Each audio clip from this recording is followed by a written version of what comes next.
Selamat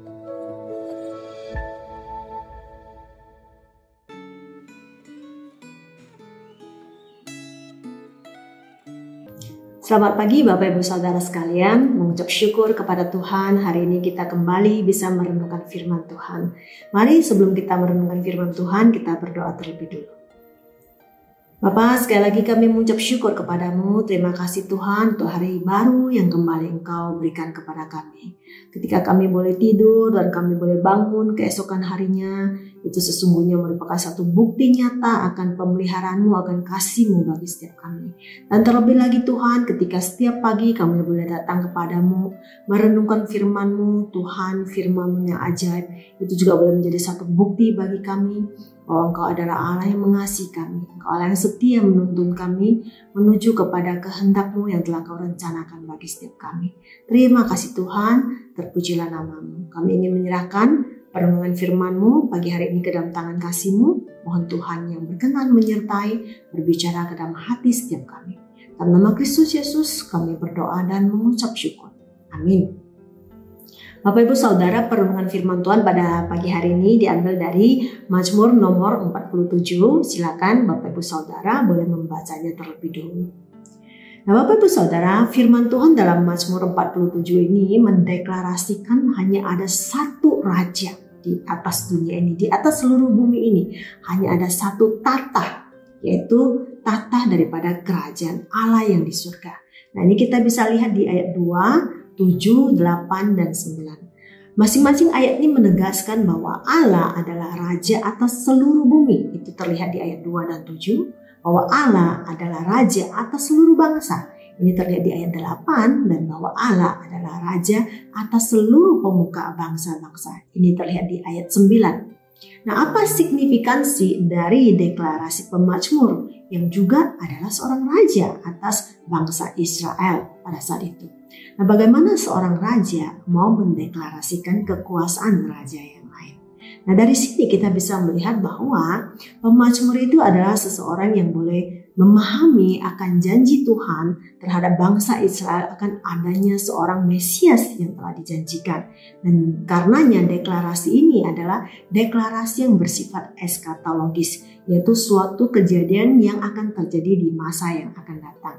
Dalam deklarasi ini kita bisa melihat pemazmur yaitu Raja Daud meyakini akan janji Allah terhadap seorang Mesias yang akan Tuhan utus. Mungkin dalam keterbatasan Daud ketika dia memahami janji Allah ini, Daud meyakini penggenapan janji Tuhan ini itu akan bersifat politis. Bahwasanya Tuhan Yesus itu benar-benar akan datang sebagai seorang raja, dia akan memerintah atas dunia ini. Dan dia akan membawa bangsa Israel kepada satu kejayaan yang sangat sempurna ketika di bawah pemerintahan Sang Mesias ini, bangsa Israel itu boleh berkuasa atas seluruh bangsa di dunia ini. Nah itu menjadi dasar pemahaman Daud di dalam ketika dia menulis Mazmur 47 ini.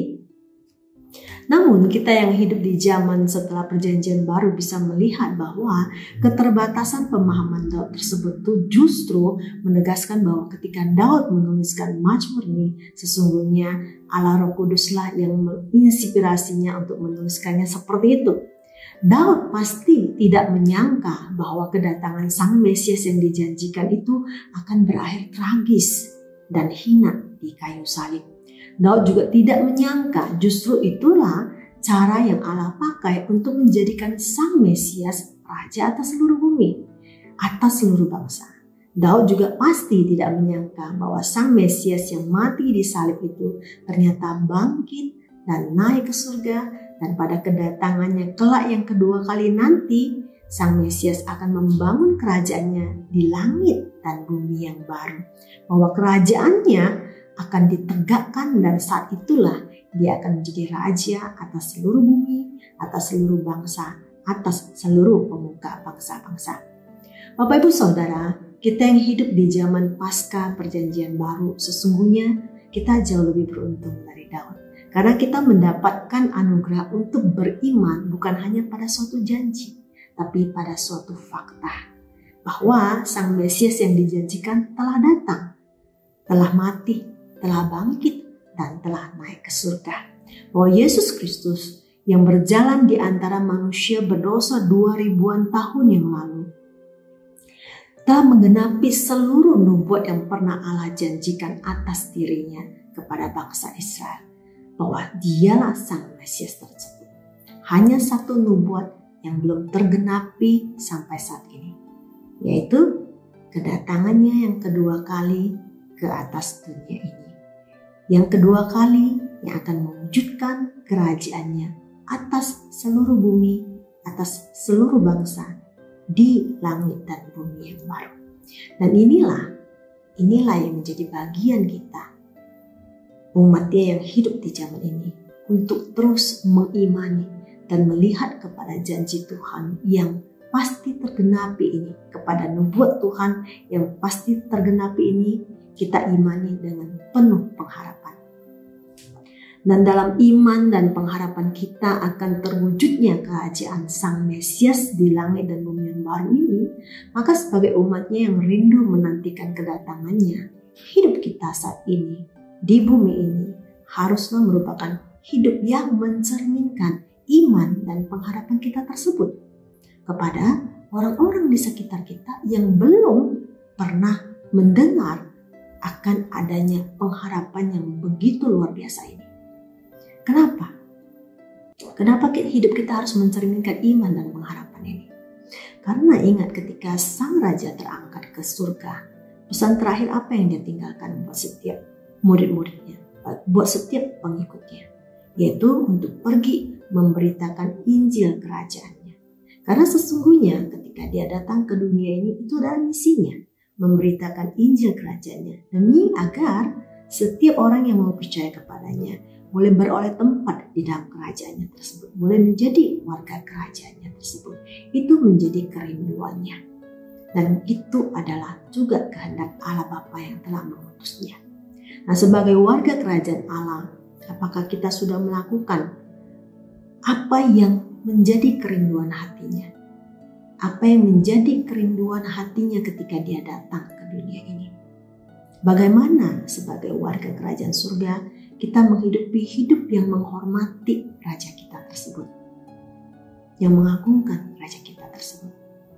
Saat Sang Raja kekal nanti, ketika dia datang ke dunia ini, mewujudkan kerajaannya, mewujudkan pemerintahannya atas seluruh bumi, atas seluruh bangsa. Bayangkan apa yang akan kita bawa dan persembahkan di bawah kakinya nanti. Tentulah sesuatu yang menyenangkan hatinya, bukan? Apa yang menyenangkan hatinya? Jiwa-jiwa yang bisa dimenangkan bagi kerajaannya, karena untuk itulah dia telah datang, untuk itulah dia telah mati. Mari Bapak Ibu, sekali lagi firman Tuhan pada pagi hari ini mengingatkan kita untuk kembali memfokuskan hidup kita pada hidup yang dipersiapkan untuk menjelang kedatangan Raja kita yang agung dan kekal itu. Kita tidak tahu kapan waktunya, tapi itu pasti terjadi.